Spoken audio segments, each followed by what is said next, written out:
নমস্কার। শুরুতেই নজর রাখব আন্তর্জাতিক ভূ রাজনীতির এক নজিরবিহীন পালাবদলের দিকে। ওয়াশিংটন কি তবে দিল্লির উপর নির্ভরশীল হয়ে পড়ছে? সাম্প্রতিক কিছু গোপন নথি এবং অর্থনৈতিক পরিসংখ্যান অন্তত সেই ইঙ্গিতই দিচ্ছে।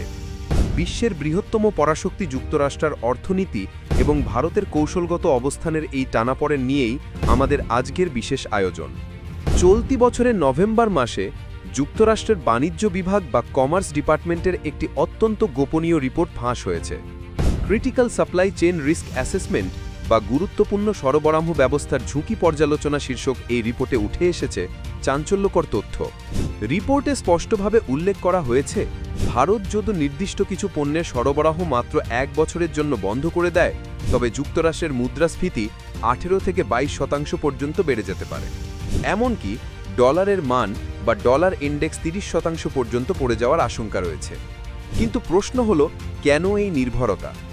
বিশ্লেষকরা বলছেন, আধুনিক পশ্চিমা বিশ্ব 4টি প্রধান স্তম্ভের ওপর দাঁড়িয়ে আছে, যার নিয়ন্ত্রণ এখন ভারতের হাতে। প্রথমত, জেনেরিক বা সাধারণ ওষুধ। দ্বিতীয়ত, এপিআই বা ওষুধের কাঁচামাল। তৃতীয়ত, উচ্চমানের ইস্পাত, যা প্রতিরক্ষা শিল্পে ব্যবহৃত হয়। এবং চতুর্থত, রেয়ার আর্থ মিনারেলস বা বিরল খনিজ উপাদান, যার প্রক্রিয়াজাতকরণে ভারত এখন বিশ্বে একচ্ছত্র আধিপত্য বিস্তার করেছে। যুক্তরাষ্ট্রের দৈনন্দিন জীবন থেকে শুরু করে পেন্টাগনের অত্যাধুনিক F-30 যুদ্ধ বিমান, সবকিছুর সাথেই জড়িয়ে আছে এই সরবরাহ ব্যবস্থা। ঘটনার সূত্রপাত হয় 2025 সালের শুরুর দিকে। ওয়াশিংটন ভারতীয় ইস্পাত এবং অ্যালুমিনিয়ামের ওপর 35% অতিরিক্ত শুল্ক আরোপ করে। এর জবাবে ভারত কঠোর অবস্থান নেয়। মাত্র 48 ঘন্টার মধ্যে ভারত যুক্তরাষ্ট্রে ওষুধের কাঁচামাল বা এপিআই রপ্তানি 28% কমিয়ে দেয়।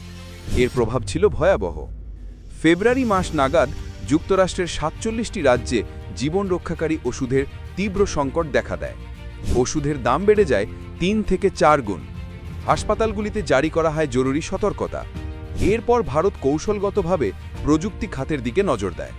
অ্যাপেল, টেসলা এবং বোয়িংয়ের মতো বিশাল মার্কিন কোম্পানিগুলিকে সতর্ক করে ভারত জানায়, নতুন কোনো শুল্ক আরোপ করা হলে 180 দিনের মধ্যে তাদের ভারত ছাড়তে হবে। এই ঘোষণার পরপরই ওয়াল স্ট্রিটে বড় ধরনের দরপতন লক্ষ্য করা যায়। পরিস্থিতি আরও জটিল হয় যখন ভারত বিরল খনিজ উপাদানের রপ্তানি কমিয়ে দেয়। এর ফলে যুক্তরাষ্ট্রের মার্কিন খাতের ফ্ল্যাগশিপ প্রজেক্ট F-30 যুদ্ধবিমানের উৎপাদন 11 মাস পিছিয়ে যায়। পেন্টাগন বাধ্য হয় কংগ্রেসের কাছে বাড়তি বাজেট চাইতে। তবে সবচেয়ে বড় ধাক্কাটি আসে আর্থিক খাতে। ভারত নিজস্ব পেমেন্ট নেটওয়ার্ক CFSBR গড়ে তোলে। সৌদি আরব, সংযুক্ত আরব আমিরাত, ইন্দোনেশিয়া এবং দক্ষিণ আফ্রিকার মতো দেশগুলি এতে যোগ দেয়। ফলে বিশ্ববাজারে তেলের বাণিজ্যে ডলারের একচ্ছত্র আধিপত্যে ফাটল ধরে।